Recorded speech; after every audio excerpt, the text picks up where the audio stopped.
આમ ગોવર્ધનધારી, ગિરિવરધારી, ગીરધારી આ બધા નામ ભગવાન શ્રી કૃષ્ણના પડ્યા. અને ભગવાન શ્રી કૃષ્ણ આ રીતે ખૂબ લીલાઓ કરતા હતા. એમાં એકવાર નારદજી આવી અને કંસને એટલું કહ્યું કે હે કંસ, જ્યાં નંદ બાબાને ત્યાં કૃષ્ણ ને બલરામ બે છોકરાઓ છે ને, હા, એ નંદ બાબાના દીકરા નથી. એ કૃષ્ણ છે ને એ દેવકીનો 8મો બાળક છે. કંસને આ વાત કરી દીધી નારદજી. કંસ મારવા તૈયાર થઈ ગયો. નારદજી કે તું હવે ઉતાવળો થામ, હવે ભાણો નાનો નથી, મોટો થઈ ગયો છે. આ ભાણો થોડો મોટો થઈ ગયો છે હવે, એટલે તું જાળવો જા. ત્યારે કંસે એક યજ્ઞનું આયોજન કર્યું, ધનુષ યજ્ઞ, અને આમંત્રણ મોકલ્યું અક્રૂરજી દ્વારા કે તમે જાઓ અને કૃષ્ણ બલરામને મથુરા તેડી આવો અને કેજો મામાએ તમને યજ્ઞના દર્શન કરવા માટે બોલાવ્યા છે. અક્રૂરજી તેડવા માટે ગયા. તો સમાજે ભગવાન અહીંયા અવતારો લઈને આવ્યા તો હક તો નથી લેવા દીધો ભાઈ.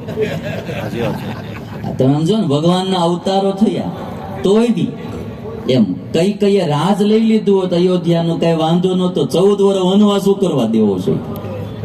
એટલે કોઈ પણ ને આ દુનિયામાં સમાજ જે છે એ કોઈ પણ રીતે હેરાન તો કરે જ તે. કૃષ્ણ ભગવાન કહે છે કે તમે બાબાને વાત ન કરતા. બીજે દિવસે બધા ચાલ્યા છે. ગોપીઓ બધી આડી ફળી વળી. કૃષ્ણને જવા નથી દેવા, પણ કૃષ્ણ ભગવાને કહ્યું મને જવા દો, હું એક વાર જરૂર તમને મળીશ. એમ કહેવાય કે પ્રીતિનું લક્ષણ આ સાચું કે આપણી ઈચ્છા જુદી હોય, પણ જેમાં આપણને હેત હોય એની ઈચ્છા જુદી હોય તો એની ઈચ્છા પ્રમાણે કરે એ સાચી પ્રીતિનું લક્ષણ કહેવાય. ગોપીઓને ભગવાન શ્રી કૃષ્ણમાં પ્રીતિ હતી. ગોપીઓની ઈચ્છા હતી કે કૃષ્ણ ન જાય, પણ શ્રી કૃષ્ણની ઈચ્છા હતી જવાની, તો પોતાની મરજી છોડી અને કૃષ્ણની મરજી પ્રમાણે કર્યું. આ હેતનું લક્ષણ કહેવાય. એટલે તમને કોઈ એમ કહેતું તમારા મને બહુ હેત છે, બહુ હેત છે, એમ આવ માની ન લેતા. એ આપણું કયું કેટલું કરે છે, આપણી ઈચ્છા પ્રમાણે કેટલું કરે છે એ જરા જોજો, પછી કેજો. બાકી હેત છે એમ કેવું હેલું, હેત રાખવું બહુ કઠણ છે. પત્ની એના પતિને વારે વારે કે તમારે આજે શું જમવું છે, તમે મારા પતિ કેવા કયો. તો કે એમ કરીને મોહન થાળ બનાવી. ડાયાબિટીસ થઈ ગઈ છે, મોહનથાળ ખાવો છો. એનો પતિ કે પણ તો હું ક્યાં કઈ કહું છું, તારે જે બનાવવું એ બનાવ છે ને. એમ નહીં, તમે મારા પતિ કહેવાઓ, તમને મને મારે એ જ તમારામાં, એટલે તમે કહો હું ભાવું. તો કે એમ કે ભજીયા બનાય. સાડા થઈ જાય છે ને ભજીયા ખાવા શીખે. હવે આને કઈ હેત ન કહેવાય. એટલે હેત વસ્તુ છે એ રાખવી બહુ કઠણ કામ છે. આ તો બહુ મને ખબર નહીં લાંબી, પણ એવું લોકો કહે છે કે અટાણે છૂટાછેડાના પ્રસંગો બહુ વધી ગયા. અત્યારે અમુક સમાજો બધી આમ તમે જોવા જાવ, છૂટાછેડાના પ્રસંગો પહેલાના આજથી 50-100 વર્ષ પહેલા જો એટલા છૂટાછેડા નહોતા થતા. ત્યારે કોઈ પ્રેમી નહોતા કરતા. બા બાપુજી જ્યાં નક્કી કરીને આવતા એ નક્કી થઈ જતું પહેલાના જમાના. અને મારા આખી જિંદગી પાછી ભેગી કાઢી નાખતા. અને જ્યારથી પ્રેમના લગ્નો મળ્યા ને થવા, છૂટાછેડા બહુ વધવા મળ્યા. અને પાછું કેવું, 2 મહિનાની ધીરજ નહીં હો ભાઈ. પતિ પત્નીએ પ્રેમ લગ્ન કર્યા, 30 જ મહિને એવી બાધર, આમ તો બીજે મહિને જ શરૂ થઈ ગયેલું. અમારે તો એક જુવાનીઓ હતો, તે હજી તો સંબંધ થવાનો થયો તો ને 3-4 દી થયા સંબંધ થયા. ત્યાં એની જે ઘરવાળી પત્ની થવાની હતી એ કે મને એપલનો ફોન લઈ દો. ઓઈલો કે મારો બાપો સેમસંગ નો વાપરે, તને મારી એપલ નો ક્યાંક લઈ ગયો.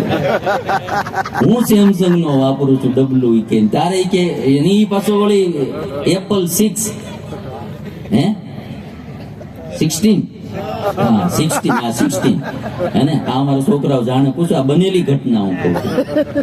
તે મેં તો એક દિવસ સંબંધ થઈ ગયેલો એનો, એટલે મેં તો વળી બધાઈ દીધી. મેં સારું થયું, હાલ ડાળે વળગી ગયો. તે 5 દી પડે પછી આવ્યો તો મેં કીધું કેમ બધું બરાબર હાલ? મને કે સંબંધ તોડ નાખ્યો. મેં કીધું કેમ? મને કે એપલ માગે છે કે માર્કેટ લાવી દેવો.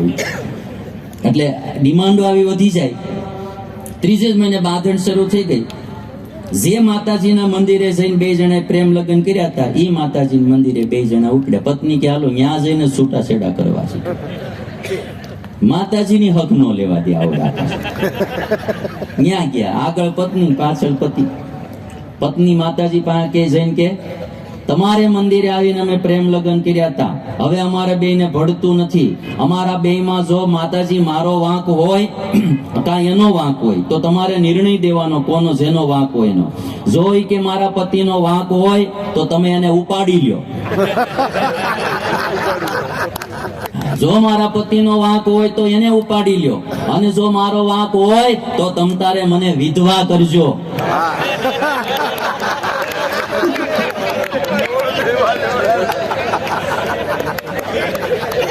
બેયમાં ઉલડવાનું ટપુડા ને. એટલે પ્રેમની વાતો આજે બધા બહુ કરે, પણ પ્રેમ નિભાવવો એ બહુ કઠણ કામ એ ગોપીઓમાં હતો ભાઈ. એટલે આજ તમે જો તો જેટલા કૃષ્ણ યાદ કરવામાં આવે દુનિયામાં, એટલા જ ગોપીઓને પણ યાદ કરવામાં. મથુરામાં ભગવાન રહેતા હતા, પણ ભગવાનની મરજી વિના ગોપીઓ મથુરા ગઈ નહીં.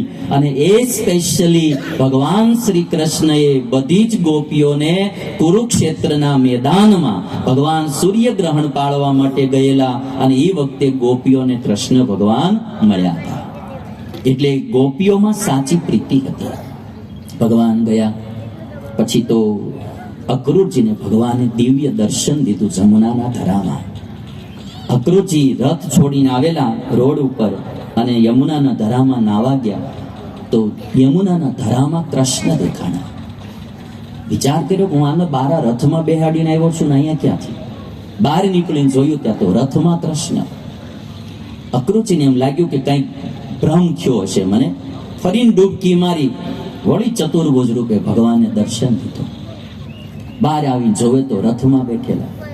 અક્રૂરજી બહાર આવીને કૃષ્ણ પાસે આવ્યા.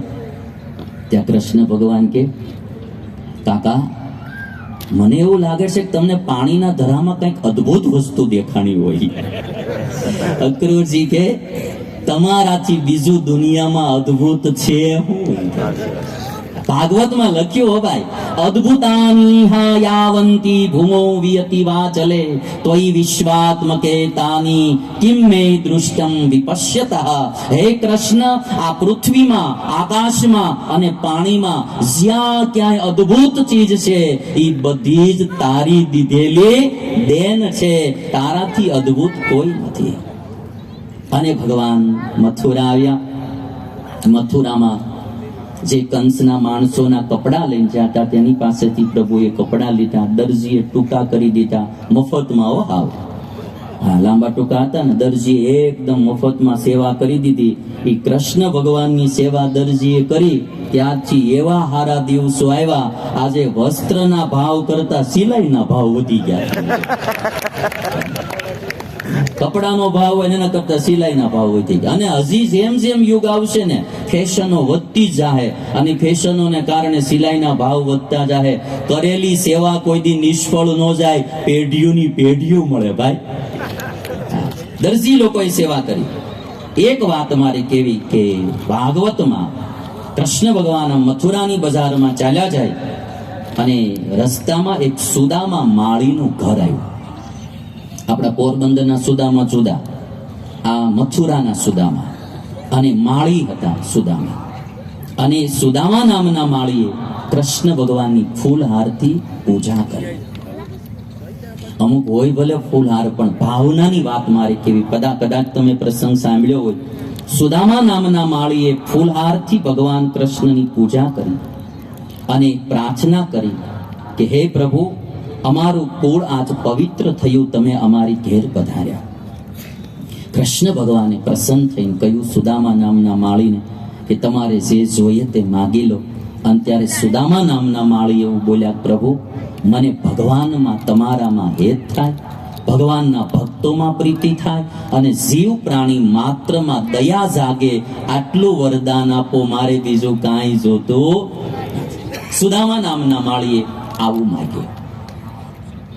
બે માળીના પ્રસંગો મને બહુ ગમી ગયેલા એટલે કહું. એક મથુરા નામ સુદામા નામના માળીએ કૃષ્ણને હાર પહેરાવી અને કૃષ્ણ ભગવાનને રાજી કર્યા અને ભગવાન રાજી થઈ ઢગલા મોટે વરદાન સુદામા નામના માળીને આપ્યા. અને એક અમારે સુરતમાં જ્યારે સ્વામિનારાયણ ભગવાન નીલકંઠ વર્ણી વેશે સુરતમાં આવેલા અને એક મહંતનો મઠ ત્યાં 3 દી રોકાણા, પણ મહંતે ખાવા દીધું નહીં, 3 દી ભૂખ્યા રહ્યા. અને ત્યારે ચોથે દિવસે મંદિરની બહાર ફૂલ વેચનારી એક માળીની પત્નીઓ હોય માળણ કે માળણે સ્વામિનારાયણ ભગવાનને સુરતમાં જમાડેલા. એક માળણે, એ પ્રસંગ ઇતિહાસમાં લખાણ, કવિ દલપતરામ જે થયા ગુજરાતના શ્રેષ્ઠ કવિ, એમણે આ પ્રસંગ આખો લખ્યો કે માળણે સ્વામિનારાયણ ભગવાનને જમાડ્યા. અને આ જ સુદામા નામના માળીએ હાર પહેરાવ્યો. આ ડીસામાં તો માળીની વાત આવી એટલે કહું, આ મને જે રોજ હાર પહેરાવે છે ને મોગરા, અહીંયા તમારે થાય છે ટાણે, મુંબઈ થી રોજ આ મોગરો મંગાવે છે અને અહીંયા પાછા કોઈ પાસે હાર બનાવડાવી અને આ 6ઠ્ઠો દિવસ છે, રોજ મને મોગરાનો હાર પહેરાવે છે લોકો. પ્રવીણભાઈ, વિઠ્ઠલભાઈ, રોહિતભાઈ બધા મોગરો ઠેઠ ત્યાંથી મંગાવે. રોજ મુંબઈ થી મોગરો આવે, એનો હાર પાછો અહીંયા ડીસામાં બનાવે અને રોજ હાર પહેરાવે. આવા મોગરાના હાર તો અમારા સુરત વાળા નથી પહેરાવતા, એવા તમે પહેરાવ્યા. ઓલા હાર શું છે, વજન જ કર્યા કરે. બીજા બધા શો વાળા હોય ને, આ હાર માળા શું છે, વજન ભલે કરે પણ પછી સુગંધ આવ્યા કરે ને. એટલે હું પછી આમ તો હાર કાઢી નાખું, પણ આ હાર પાછો અહીંથી જાઉં ત્યારે ભેગો લેતો જાઉં. હું કે પથારી પડખે મૂકી દઉં. આખી રાતે હું સુગંધ આવ્યા કરે ને, ભલે ને આપણે કોઈ ગયા હોય. એક હાર પહેરાવ્યો માળીએ અને સુદામા ઉપર રાજી થયા. એક પ્રસંગ પછી ભગવાન જાતા હતા એટલે એક દાસી મળી કંસની, કુબજા એનું નામ. રોજ ચંદન ઘસી કંસને દેવા જાય. એનું ઘસેલું ચંદન કંસને સારું લાગે. કૃષ્ણ ભગવાનને, બલરામને, ગોપ બાળકોને આવતા જોયા અને આ કુબજાને એમ થયું કે આ ચંદનનો અધિકારી તો આ કૃષ્ણ છે. વાટક્યો જે હતો ને ચંદનનો, ભગવાન શ્રી કૃષ્ણને આપી દીધો. કૃષ્ણ ભગવાને બલરામને અર્ચા કરી, ગોપ બાળકોને અર્ચા કરી. ભગવાને વિચાર કર્યો કે આને મારું દર્શન થયું, મારું દર્શનનું ફળ આને મળવું જોઈએ, નિષ્ફળ ન જવું જોઈએ. કુબજા 3 અંગે વાંકી હતી એટલે એને કુબજા કહેવામાં, ત્રિવક્રા એનું મૂળ નામ. તો ભગવાન કૃષ્ણ એના પગ ઉપર પગ મૂક્યા. આ ચરિત્રમાં તમે જો ને, આવી કેડેથી વાંકી, ઉપર કોટ અને આવી રીતની આખી ટેઢી મેઢી હતી. કૃષ્ણ ભગવાને એના પગ ઉપર પોતાના પગ મૂક્યા, એની દાઢીએ પોતાનો હાથ અડાડી અને ભગવાને આમ ઊંચી કરી 3 અંગે વાંકી કુબજાને સીધી દોર બનાવી દીધી. આ પ્રસંગો બધા મારે એટલે કહેવા છો, દરજીએ સેવા કરી, ભગવાને એનું ભલું કર્યું. માળીએ સેવા કરી, ભગવાને એનું ભલું કર્યું. આજ આ કુબજાએ સેવા કરી એટલે કુબજા ઉપર ભગવાન રાજી થઈ, સીધી કરી. ભાગવતમાં લખ્યું, પ્રસન્નો ભગવાન કુબજામ ત્રિવક્ત્રામ રુચિરાન નામ રુચવીમ કરતુમ મનશ્ચક્રે દર્શયન દર્શને ફલમ. એટલે ભગવાનને મંદિરે, ગુરુના દર્શને, ભગવાનના દર્શને જવાનો આપણામાં રિવાજ આવ્યો કે આપણે ભગવાનના દર્શને જઈએ, કોઈ સંતના દર્શને જઈએ, કોઈ ગુરુના દર્શને જઈએ, માત પિતાના દર્શને જઈએ, પ્રણામ કરીએ, એની અમી દ્રષ્ટિ આપણા ઉપર પડે, આપણું ભલું. એટલે દર્શનનું મહત્વ છે.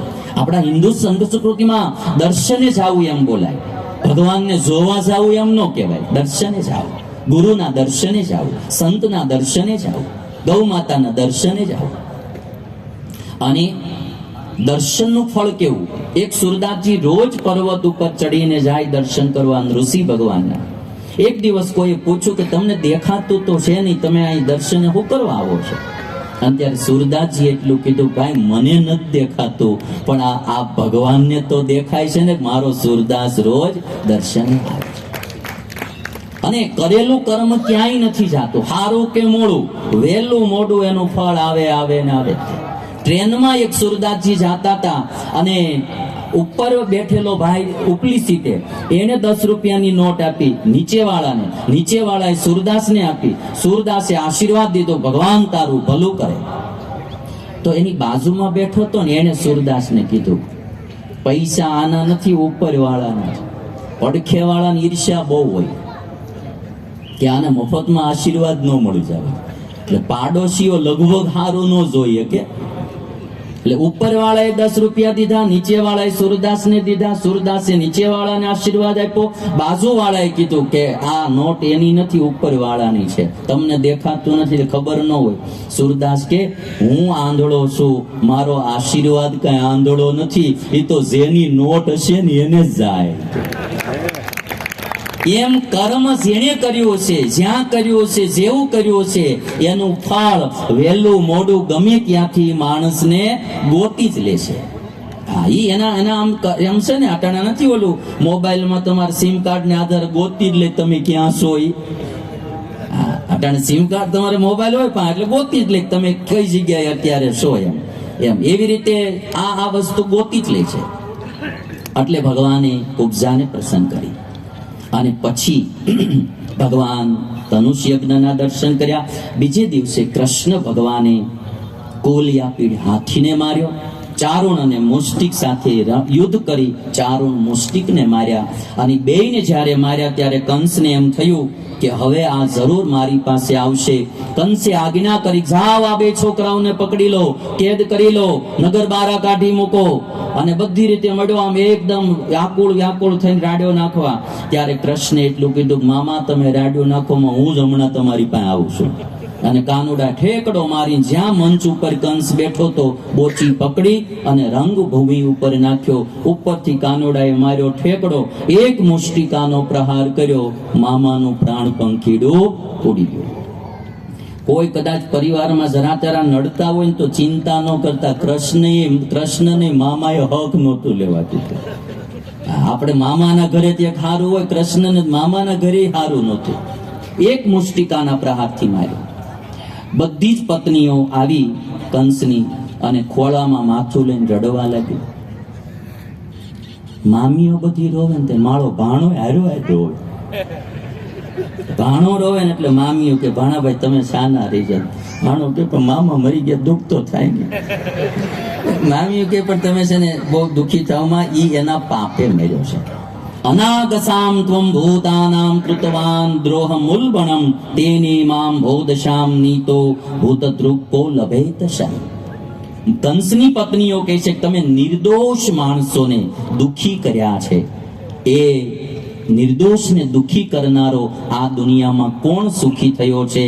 આ એને કારણે જ તમારી આજે આ દશા થઈ છે. એટલે ક્યારેય પણ કોઈ નિર્દોષ માણસને હેરાન દુખી કરવા નહીં.